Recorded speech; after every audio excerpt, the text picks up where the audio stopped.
Mr. Speaker,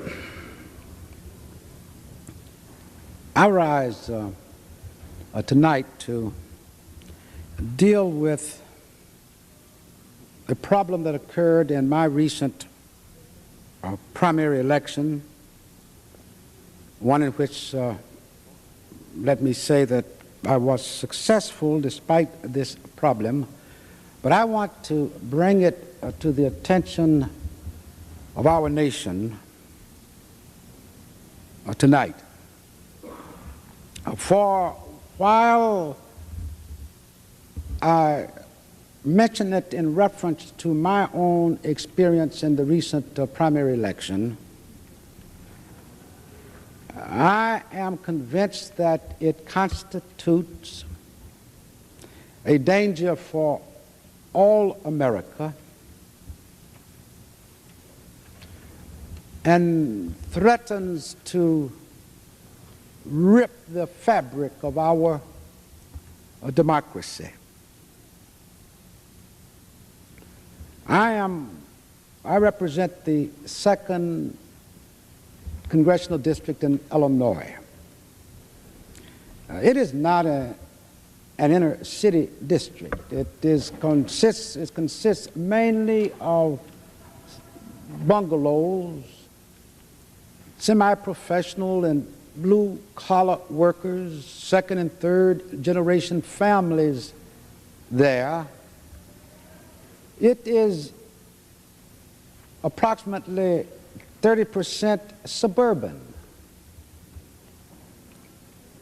approximately 30% non-black. It is an industrial district that has housed most of the heavy industry in Illinois: automobile assembly plants, stamping plants, 3 steel mills, at one time 4. And in this campaign, a strange thing occurred. A column was written by a columnist in the Sun-Times, Chicago Sun-Times newspaper, by the name of Vernon Jarrett, that raised questions about who really was my opponent because of what appeared to be a strange tilt in the sources of his campaign funding. I want to share some facts with you here this evening that perhaps could be shared by some others who have been targeted, apparently, as I was in this primary, and unfortunately lost their re-election bids.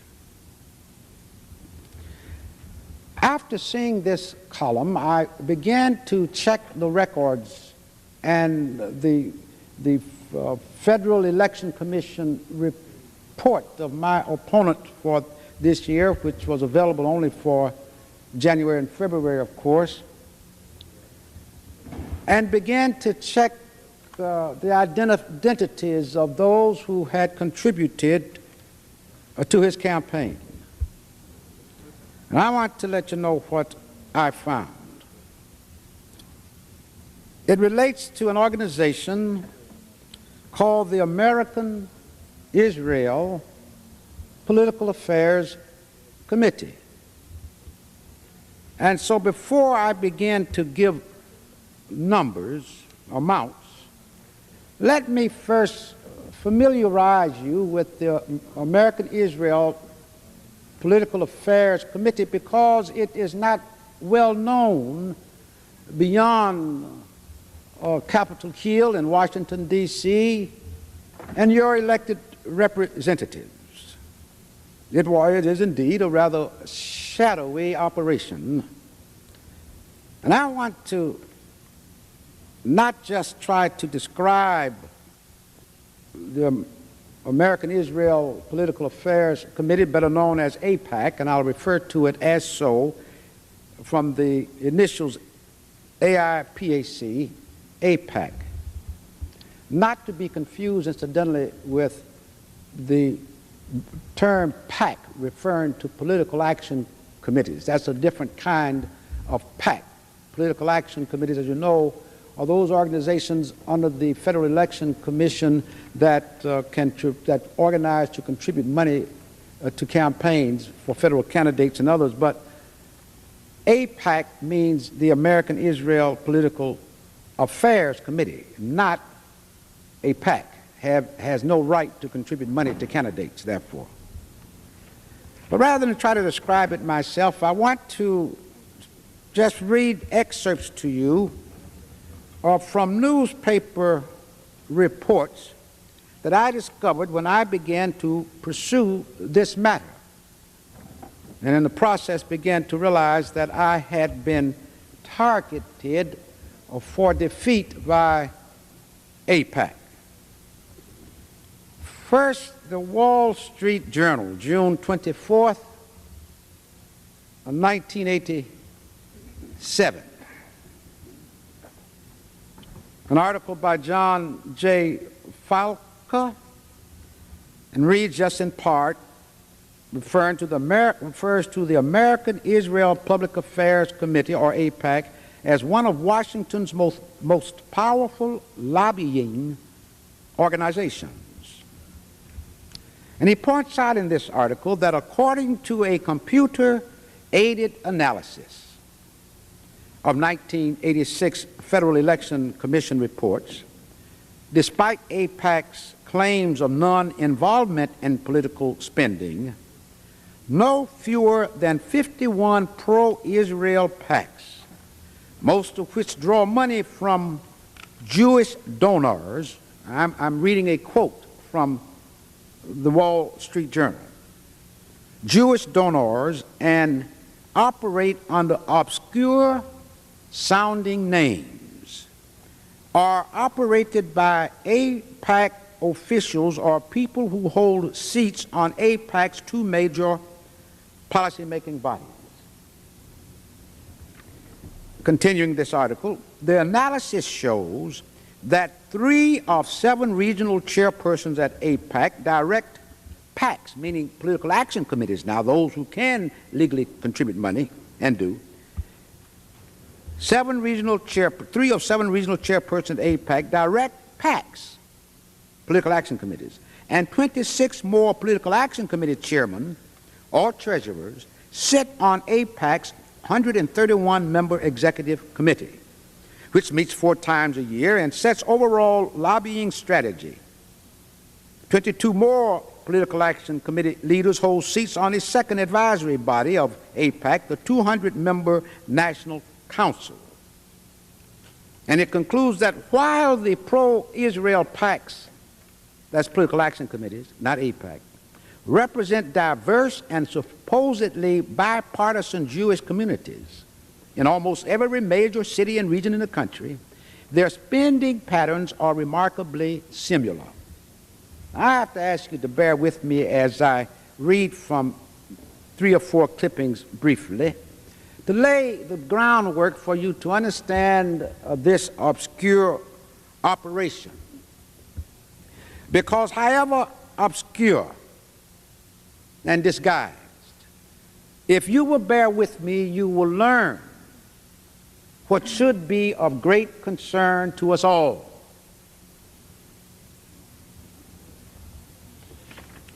The next clipping, and I'm going to relate these down the line, is from the Washington Times newspaper, January 13th, 1989.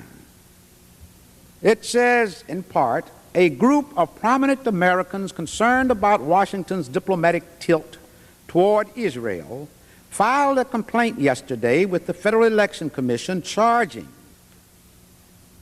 in a 100-page complaint, charging that AIPAC has worked so closely, and I'm just reading, with legally established PACs to target political candidates on the basis of their positions toward Israel, that the PACs, political action committees, are in effect affiliates of the lobby group. That would be illegal. That would be in violation of the federal election laws.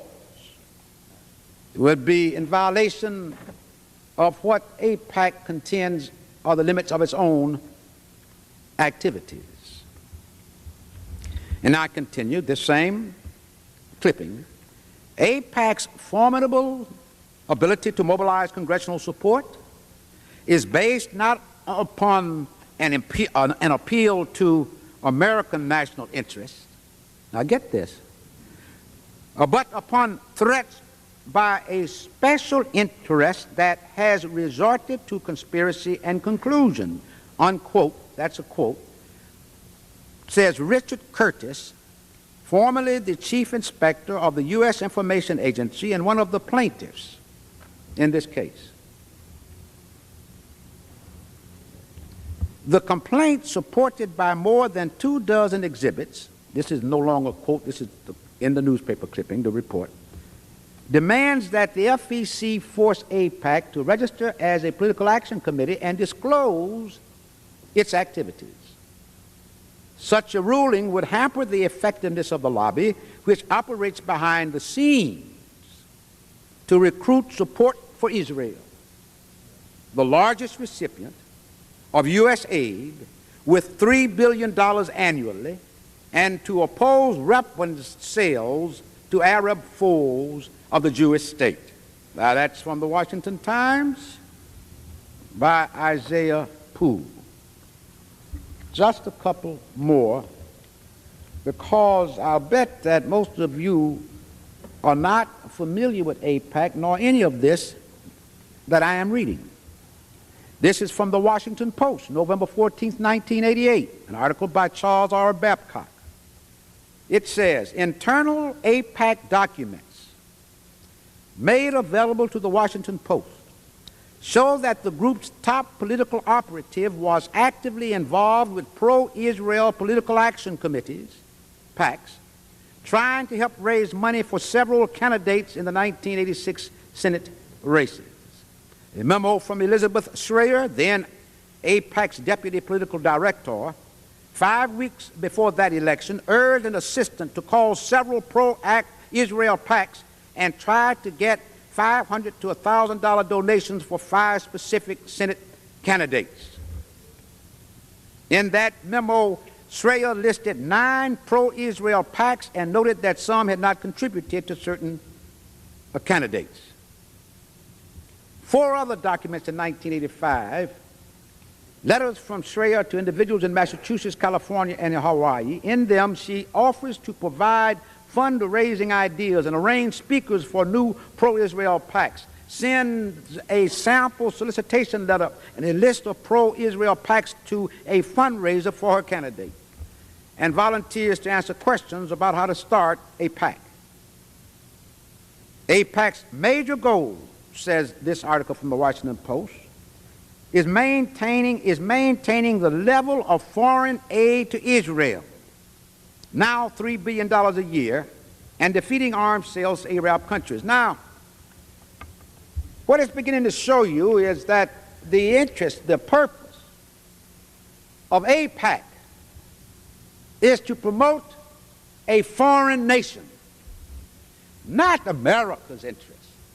An organization operating within America, composed of Americans, in the interest of a foreign nation, interfering in the internal affairs and the elections of this nation. Let me show you, let me go just look a little further now. Here's again from the Washington Post, October 7th, 1988. Let's see what kinds of interference, for what purpose, and who do they attack? Let's watch this. This article written by the same Charles Babcock. It says this, now listen closely. The American Israel Public Affairs Committee, the nation's chief pro-Israel lobby, has become a subject of attention twice in the past week because of reports of partisan involvement or personal attacks in the 1988 political campaign. One case centers on a year-old internal AIPAC staff memo urging that Jewish reporters, and I'm reading from this article, this is not Gus Savage saying this, One case centers on a year-old internal AIPAC staff memo urging that Jewish reporters raise questions about Jesse L. Jackson's sex life and finances. AIPAC, pursuing the interests of a foreign government, beginning to try to develop surreptitious means of hurting, damaging a presidential candidate in this nation. This gets closer and closer, as you would notice, to something un-American. Now, here in a special report, the Washington Report on Middle East Affairs, July 1989, it points out here, and I'm reading again, 70 active pro-Israel political action committees, are those the PACs that can give money to influence elections, outcome elections, spent $3,870,000 in direct contributions in the 1988 elections. And I'm skipping over just reading excerpts. There are several factors that make these pro-Israel PACs unique. The first is their names. Now you might ask, what's in a name? Then if there's nothing in a name, why try to name something in a way as to not reveal its purpose and its function?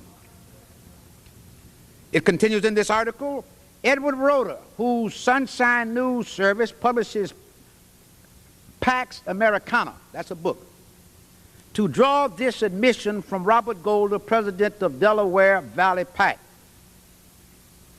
From Robert Golder, president of Delaware Valley PAC. Now that's an innocently sounding name, Delaware Valley PAC. That could be about nature. Could be about the streams or whatever else might attract people to the small state of Delaware. Could be about the headquarters of the many corporations that are located there. But what does Golder, the president of the Delaware Valley PAC, say? Quote from this article, quote, "This PAC is a group of American Jewish people working for a stronger American position on Israel. I don't know that it is necessary for outsiders to know who we are. It's a small group of Jewish fundraisers raising money from mostly Jewish contributors, and we can explain who we are to them," unquote. Robert Golder, president of the Delaware Valley PAC.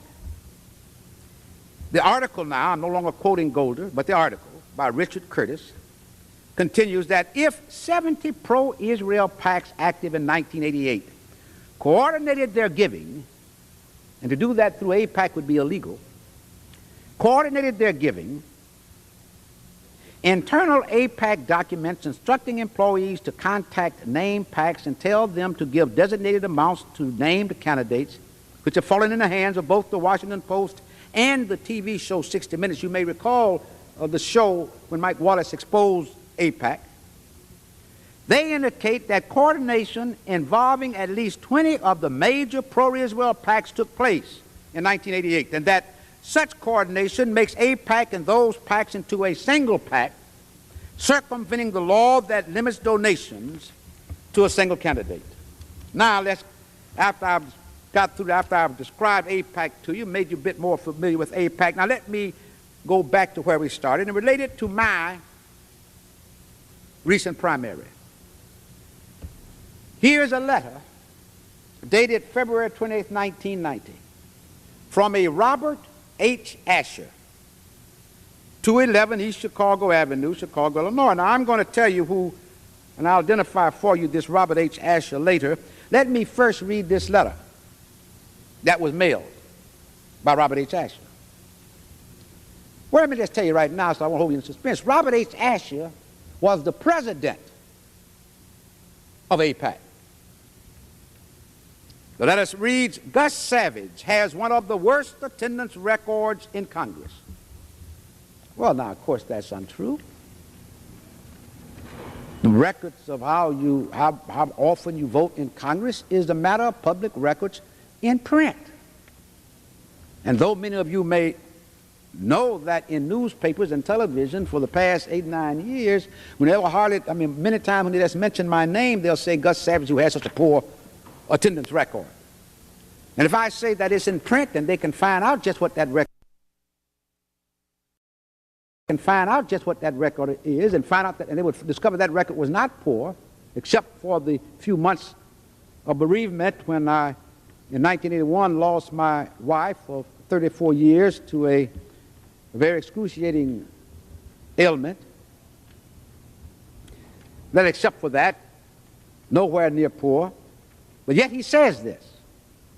And as I said, that you can, I'll explain later why it might be interesting to note that the press has been saying this for the past 8 or 9 years, knowing that it was not true, and knowing that you would have perhaps no interest enough to check to find out whether it was true or not, and just accepted it. And he says that since he is consistently anti-Israel, Gus Savage, anti-Semitic, pro-PLO, pro-Farrakhan, his lack of attendance is probably a good thing. That's a bit scandalous, but let's see what was his purpose of disseminating such falsehoods. If Savage is not defeated this time, he'll be in Congress as long as he wants. Well, I hope he was correct in that regard at least. Then he concludes, please send your check payable to the committee to elect Mel Reynolds in the enclosed envelope. The primary is less than a month away. Sincerely, Robert H. Asher. Wonder why he's so interested in AIPAC in influencing the outcome of a primary election in the 2nd District of Chicago.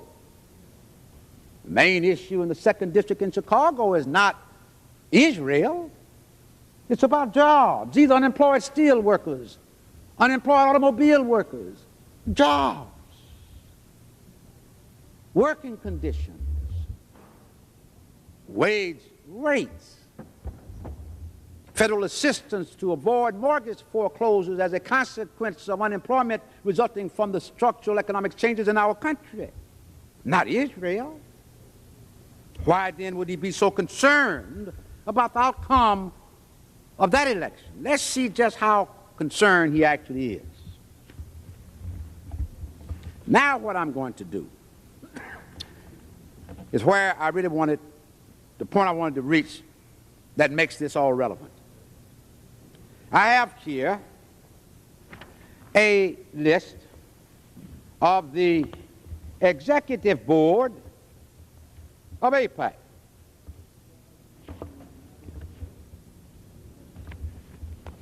The executive board of AIPAC and its national council and officers. That's how I know who Robert Asher is.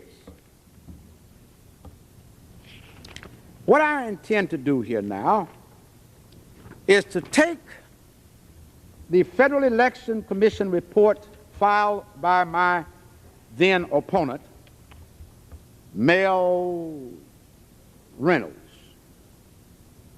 filed here, his signature for January and February of this year, the only one now, the latest one that's available. Now, I'm making this statement because I want you to conclude or agree with me that we need to strengthen the federal election laws. We need to enforce that which now exists against AIPAC.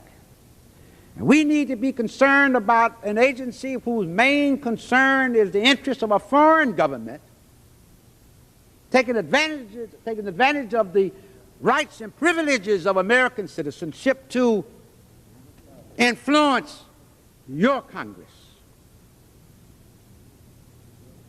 Now, Reynolds had to file this as all candidates do. And incidentally, let me say, when I go to point out to you how much money he raised, you will find during that period, though they say incumbency is protected by our capacity to raise so much money, in that period I only raised $15,000. But Reynolds raised $51,000, more than 3 times as much. Never held office before in his life. Didn't live in the district until a couple of years ago. What about all of this money? Well, I can tell you something about money. I was doing our break in January. I took a little time off. I play golf. At least I claim I do. Some of those who play with me deny that. But at least I try, and I enjoy it. Find it relaxing. So there is a great golf course down in the Bahamas called Paradise Island. So I went to Nassau to play golf.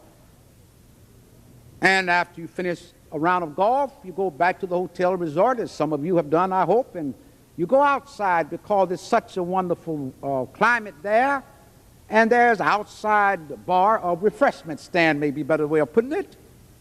And you go out and you refresh yourself, and they have entertainment outdoors there by the bar. And in this instance, there's calypso singing, very common in this part of the world. And the fellow was singing a song, a calypso song. I had not heard it before, but I do remember the lyrics because they were so interesting. And they are applicable here. You know, calypso is like the blues to African Americans. It's often they are complaining about personal problems. And in this song, that's what he was complaining about. That according to the lyrics of this song now, this man was complaining about his woman. Not uncharacteristic of calypso songs, nor of the blues. Apparently she had come home very late one night. In fact, she had stayed out all night long. And as they say, the sunshine had caught up with her. She said, the song says, indicates that she came in, fell asleep. The man, so concerned and distraught, very poverty-stricken family, started checking to see was she all right. And he noticed her purse, which was usually bare, was just chucked full of something, just bulging, a bulging purse. And he opened the purse, and money just fell out. All kinds of money, he said. And that's what the song says. All kinds of money, from all kinds of places. Well, of course, in a resort like Nassau, people come from all over the world. And as the song goes, he tried to awake her, to ask her, where did you get all of this money? That's the title of the song. And it goes, where did you get, I can't sing, unfortunately. Some people say I don't speak too well either, but let me just talk it. It says, where did you get this money? American money. German money. Japanese money. Jewish money. Where did you get all of this money? That was the question I asked myself when I saw that my opponent had raised so much more money than did I. Where did he get all of that money? Well, fortunately, the FEC report, in the FEC report, it requires that anyone who gives you $200 or more, an individual, must be listed by name and address. And any PAC, that's a political action committee, that gives you money must also be listed by name and address and the name of its treasurer shown. All right. I was a journalist before I was ever elected to office, journalist for some 20 years, an award-winning journalist, learned a lot about how to do research, but of course it was not hard to research this. So I took this list, and I looked at his individual contributors. Let me give you these figures. Just bear with me, if you please. Now, of that amount that he had raised, 8,250 of it was itemized as individual contributions, meaning from people who gave him $200 or more. Of that $8,250, let's see how much came from where. And to do that, I refer back to this list from AIPAC, now blown up so you can see. list of its executive committee and national council and officers. We want to see how many people who contributed this money, the large sums, also on the executive committee of the national council or as an officer of AIPAC. Called cross-checking, you know. And now let's just go down and let's see. First of all, the contributor is that same Robert Asher. Now, you know, the most an individual can give to a candidate is $1,000. The most that a PAC can give to a candidate, however, is $5,000. Private corporations cannot give money. Unions cannot give money out of union funds.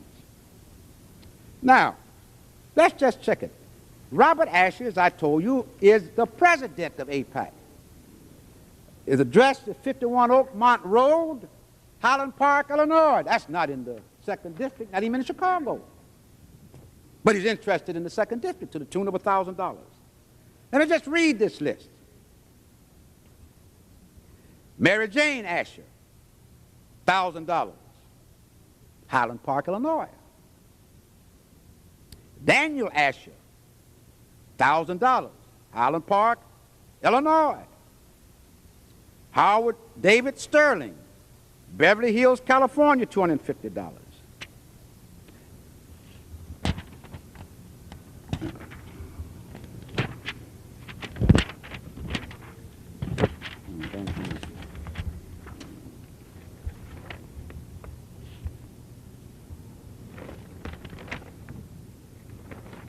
Louis A. Morgan, $500, Highland Park, Illinois.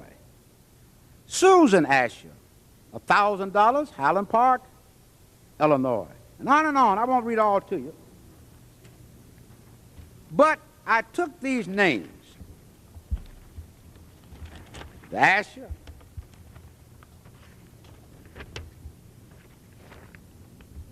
Robert Adler, $500. Robert Adler. Louis Morgan, Irvin Wine, $500. Took all those names and found that they were all on the executive committee of AIPAC. Not living in Chicago, let alone in the 2nd Congressional District, but board members of AIPAC who were not supposed to try to finance campaigns. Not legally can it, has not the legal authority. And when I added it all up, as you can if you like to check these, because everything I've mentioned here is available to you, AIPAC's list, the FEC report of my opponents, all this is available to you. I added it up, and it showed that of the $8,250 from individual contributors, itemized amount of contributors, 6,750 were from these. In other words, 82%. I'm not saying that he got a few contributors who liked AIPAC or loved Israel or to give him some money. Nothing unusual or odd about that. But not 82% of all of those contributions. For people affiliated with AIPAC, one organization, not in the 2nd District. Primary purpose, concerned about the interests of a foreign nation. Now, from PACs, political action committees, people organized to give money to campaigns. He received from those $20,500. So I wanted to check to see what PACs. Well, you have, again, all of this is easy if you know your research, and I'm hoping you follow me so you can practice some of this yourself. It's surprising what you can learn sometime, just a little time. The Almanac of Federal PACs, published right here in Washington. This is a reference book. Lists all the PACs and their officers. But more than that, it groups them by purpose. If you have a good labor record, such as I do, you'd want to naturally want to solicit funds from the labor unions. So they'll list all the labor unions, and you go and solicit your money. It also groups them by whether they are pro-Israel or not. Almanac of Federal PACs, 1990. Let's see here. says the emergence of a network of pro-Israel PACs as an important source of campaign funds for federal candidates has become an issue of intense controversy even among American Jews who want to promote Israel's security but don't want to be perceived as being driven by a single issue. I didn't say that. That's what this book says. There was little doubt that contribution decisions are centralized either through a formal or informal arrangement, and then it proceeds to list these pro-Israel PACs. It says it is well documented that many of the pro-Israel PACs were created with AIPAC's encouragement. AIPAC, despite its name, is not a PAC but a lobbying organization. Under federal election law, PACs are deemed to be affiliated if they are established, directed, or controlled by a common organization, or if they have the same officers, vendors, or contributors. Then it lists these pro-Israel PACs affiliated with AIPAC. So I took this list, you see, and compared it to his list of PAC contributors, the total of from which he received $20,500. Let's see how much of that $20,500 came from these pro-Israel PACs affiliated with AIPAC. AIPAC, of which most of you have never heard, but influences who represents you in this august body. Now let's go and let's take a look. PACs. $5,000 to Reynolds for Congress from the Joint Action Committee PAC. Joint Action Committee PAC listed right here. Let me get your list here. Wait, that's my, listed right here. Joint Action Committee PAC, Highland, Illinois, affiliated with AIPAC, pro-Israel PAC, according to this almanac. This reference work, rather, that I did not write. Washington PAC, $1,000 to Reynolds for Congress, Morris, Amate, Treasurer, Washington, D.C. In this list,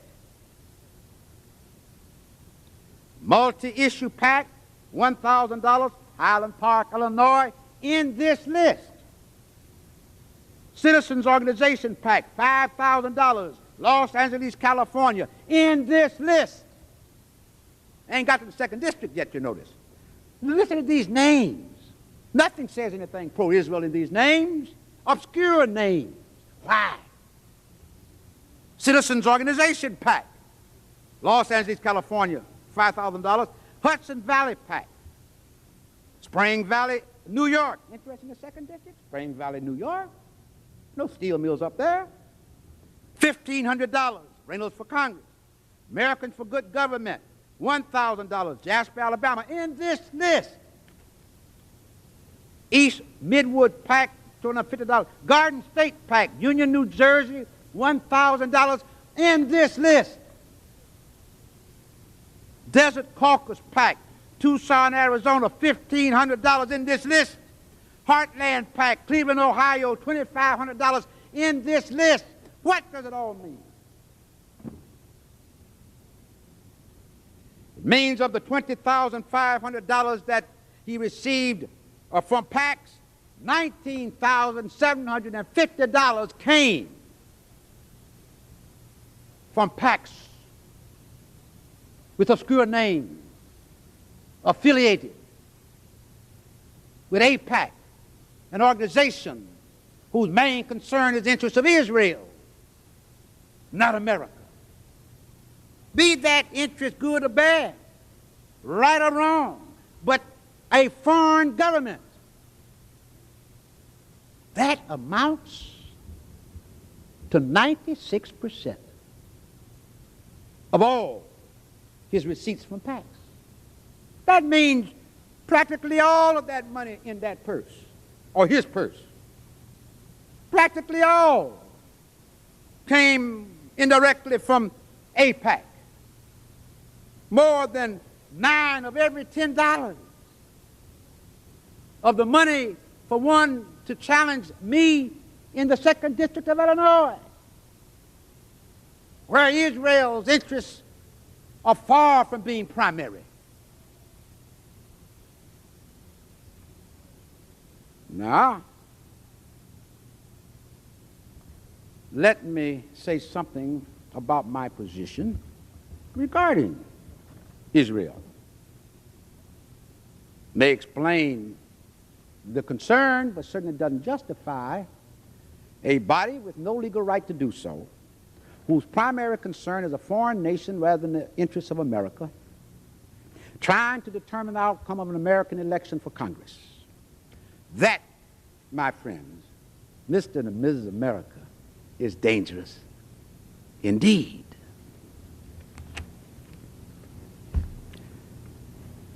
Israel receives almost 1/3 of all of the United States foreign assistance. $3 billion in the foreign assistance bill, and usually $400 or $500 million more tacked on here and there. Roughly $3.5 billion a year. That's not the government's money, that's your money. Your tax dollars. We don't have enough money to maintain full funding for student grants and student loans for those in need to attend the colleges of their choice for which they are qualified. Not enough money to create jobs programs for those pockets of poverty in our nation. Not enough funds for long-term Medicare for our senior citizens in need. But $3.5 billion of your tax dollars to one little nation, Israel. A nation with only about 3.5 million citizens. That means then that you are giving $1,000 a year to every man, woman, and child citizen of Israel. Think about that. Now, since I am particularly concerned about the welfare of the third world, since it is the poorest part of our earth, one on which we are dependent and benefit greatly, this nation will benefit greatly from the natural resources of the 45 sub-Saharan African nations. Now, while Israel only have 3.5 million citizens roughly, there are some 350 million citizens in the 45 sub-Saharan African nations. How much do we give them out of our foreign aid? $550 million only, which comes to, compared to the $1,000 per Israeli, $1.57. Our resources from there, but our money goes to Israel. Seems to me we should drop some of the pollen where we get the honey. Even bees know that. My position is that is upside down. We should give the larger amount to the larger group of people who are in greater need and from whom we benefit most materially in Africa. Give the $3.5 billion to Africa. Let the $550 million go to Israel. But more than that, $1.8 billion of that $3.5 billion is for war, military aid. Well, my God, military aid to Israel, a nation that holds in prison presently some 9,000 Palestinians, unfairly, unjustly, many without charges. Military aid to a nation that in the past 3 years has killed, unarmed, defenseless, 650 men, women, and children of Palestine. Why not better take that military aid and take it over to Zambia in Africa? Give it to the African National Congress so that they can be sufficiently armed to chase off the face of the earth the last remaining vestige of fascism, the apartheid regime of South Africa.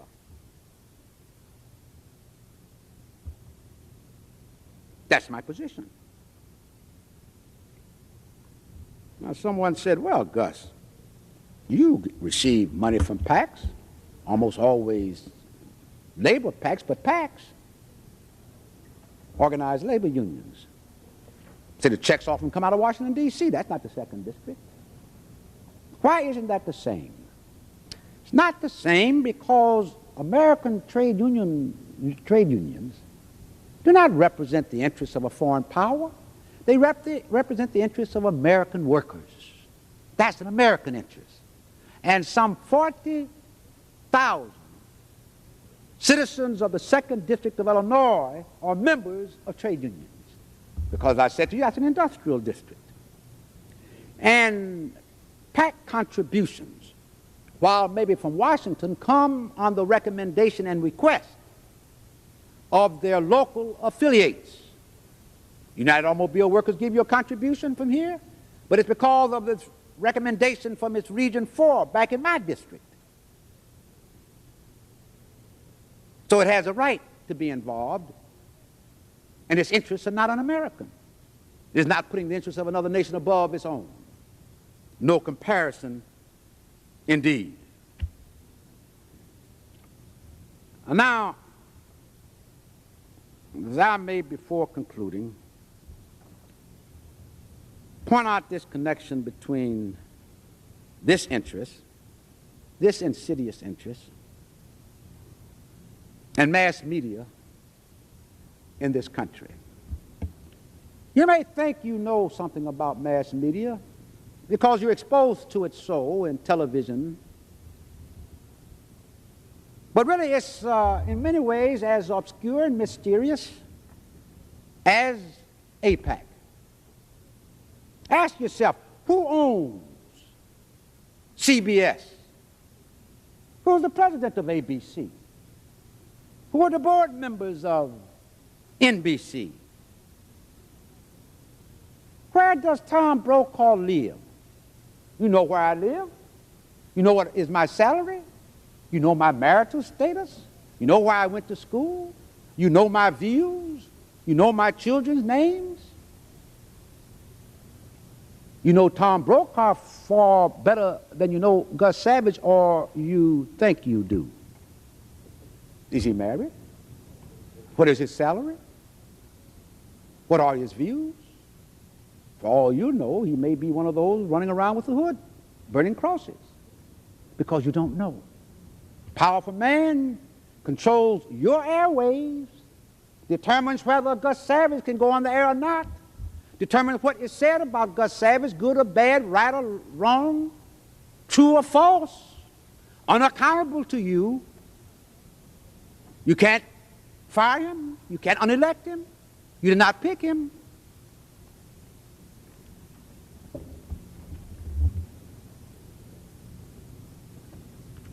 I want to say something about the campaign coverage because it was rather strange.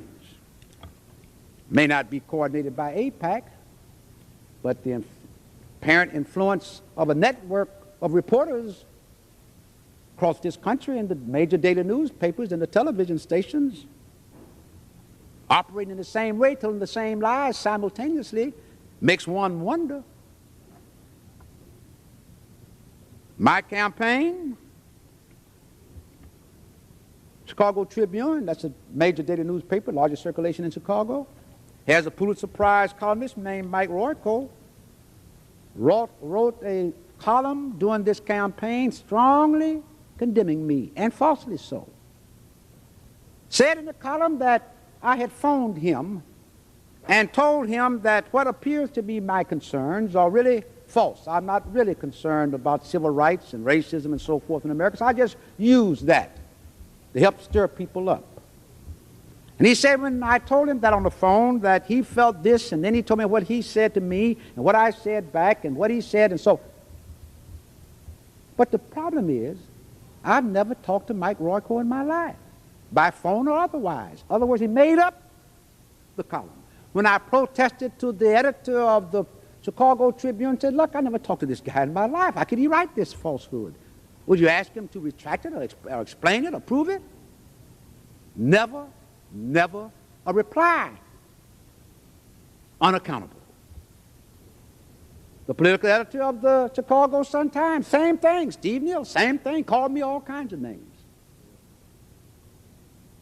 I've never met him, never talked with him. Then you have, and I don't want to say that the only people who may be a part of such a network would be these columnists.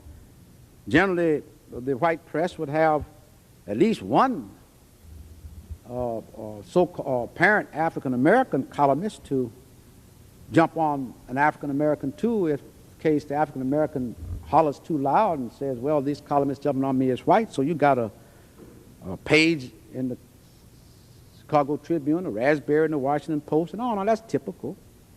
Same kind of columns.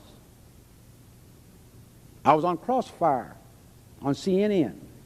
Some of you may have seen it, and you saw what a time Robert Novak gave me. I'm sure if you saw it, you could see it wasn't fair. How much does he earn? Where is he married? Does he attend church? Has he ever been a member of the Ku Klux Klan? I'm not saying that he is. I'm not saying that he's married. What is his sexual preferences? I don't know none of that. All I'm saying is we don't know anything about these powerful bosses or spokesmen or talking heads on television and columnists in the most powerful newspapers of our land. Democracy depends upon a free and fair press. I held a hearing to try to save the Economic Development Administration that the President has asked to be eliminated. I held a hearing in Pennsylvania, the coal mining area, where because anthracite coal has such high sulfur content, people have unemployment, suffering unemployment in double digits. Held it in Chicago because their African-American community suffers unemployment in double digits. Has not enjoyed the prosperity that other parts of the country has, or that the prosperity that this country in general has enjoyed in the past 8, 9 years. We need economic development projects in such areas. Went into Chicago to hold one such hearing, trying to stir up interest in saving EDA, and the press would not even cover it. Not in Chicago. I'll tell you, I was treated better by the press in Johannesburg, South Africa, than in Chicago, Illinois. I sponsored the biggest set-aside in the history of this country, an amendment to the 1986 Defense Authorization Act that could mean some $8 billion a year to disadvantaged minority-owned businesses.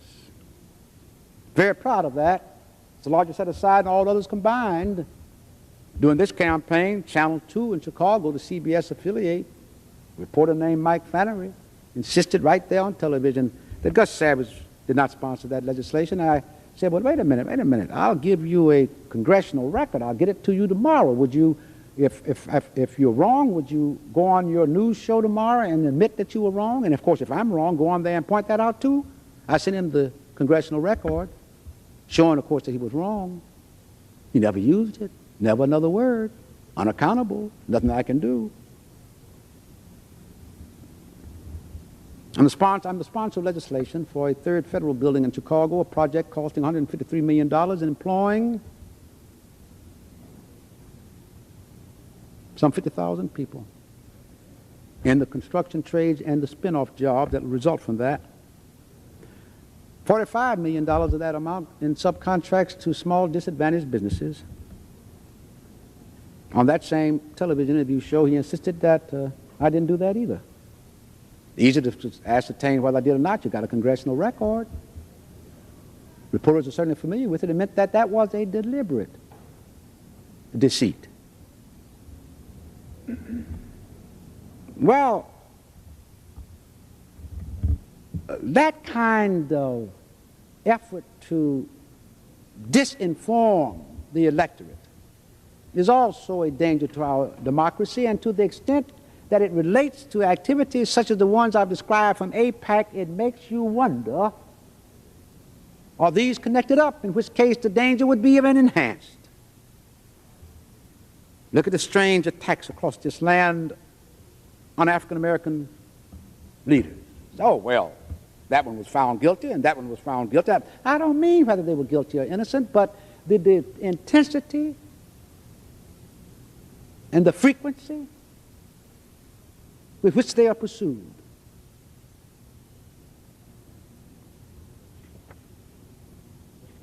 Finally, let me say that I hope I've given you enough information already to cause you some concern. We operate in an atmosphere today that is not favorable to civil rights and racial equality. You might call it high-tech racism. The kind of racism that would cause a movie like Driving Miss Daisy to be named the best movie of the year. Driving Miss Daisy. Because maybe there are those in America who would like to turn back race relations to the old days where blacks did do the driving and Miss Daisy rode in the back. But those days, my friends, are gone forever. Some of us may have to drive Miss Daisy, but we don't love it. And it doesn't make a very good movie, for it's insulting to too large a segment of the American population at a time of high-tech racism. Driving Miss Daisy. I wonder how my American Jewish friends would feel if there was a movie about during the Holocaust where some Jewish man who was compelled because of imprisonment or whatever the reasons under the Holocaust to be a chambermaid for some Nazi general, and the movie was about how much he enjoyed that, which of course would not have been true any more than Driving Miss Daisy, how much he enjoyed that, and that movie received an Academy Award. Wonder how they would feel. Well, that's just how African Americans in the main also feel. We are losing an understanding of each other, or when we need to understand each other more than ever, because America is losing its competitiveness in world trade. It's become a debtor rather than a creditor nation. And part of the reason is worsening race relations, where the number of male blacks in college is falling down, the number in prison going up. Unemployment has remained at double digits for the past 10 years. More than 50% of black children live in single-parent families. The black family being destroyed to the disadvantage not just of blacks, but of all America.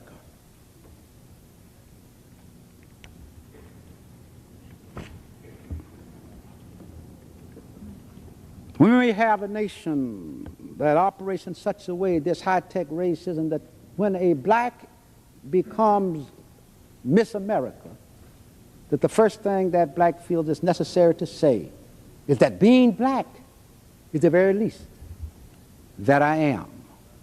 If you were Irish, Swedish, Jewish, you happened to win Miss America, how would you feel if the Irish victor got up and said, the least thing I am is Irish? Or the Jewish victor said, the least thing I am is Jewish? Why does she feel such compulsion? It's because she's trying to survive in this high-tech racist society. And so they create an image of me, a myth that's no more accurate, no more real than Heathcliff Huxtable. You know, in the South, I understand after World War II, and I'll tell you this little bit and I'll be through. In the South, after World War II, they said that a black veteran, back then in the South, often lynch mobs would come after blacks. So a lynch mob came after this black veteran, and he still had his M1. And he was a sharpshooter, shot down 17 of the mob before they got him. And guess what? You would think they had taken him out and lynched him twice. But no, they didn't. Didn't even arrest him. Didn't put him in jail. Instead, they put him in the insane asylum.